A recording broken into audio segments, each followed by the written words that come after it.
30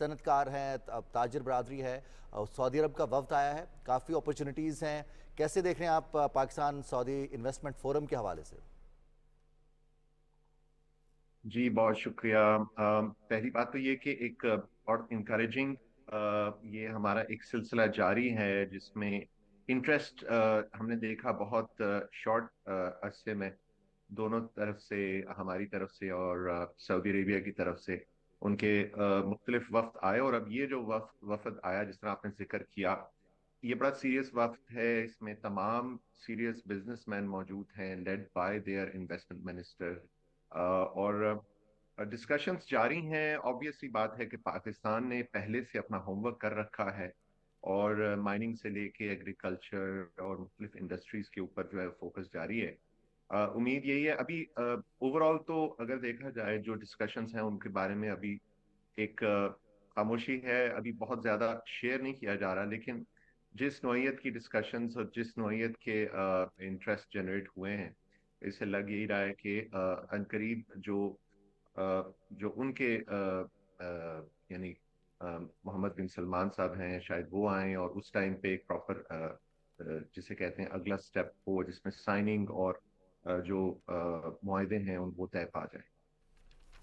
doctor شمائل، ہم دیکھ رہے ہیں کہ پہلے سعودی وفد پاکستان آیا، پھر پاکستانی وفد وہاں پہ گیا، اب دوبارہ یہ جو ہم دیکھ رہے ہیں کہ مزید یہ سسٹم، یہ سلسلہ آگے بڑھ رہا ہے، تو اب اس میں ہم نے یہ بھی دیکھا صرف گورنمنٹ ٹو گورنمنٹ نہیں ہے، اب یہاں پہ 30 پاکستانی جو کمپنیز کے ساتھ اعلیٰ جو سعودی عرب کی کمپنیز ہیں ان کے ساتھ کلیبریشن ہوں گی، اس پہ بھی کام ہوگا، یعنی کہ پرائیویٹ سیکٹر کو بھی مستحکم کیا جا رہا ہے۔ اس کو آپ کیسے دیکھتے ہیں؟ اس سے کیا فائدہ ہوگا ہمارے پرائیویٹ سیکٹر پہ؟ اس سے کیا فائدہ ہوگا ہمارے جو ہم ایک دوسرے کے ساتھ اسکلڈ لیبر ایکسچینج کرتے ہیں اس میں؟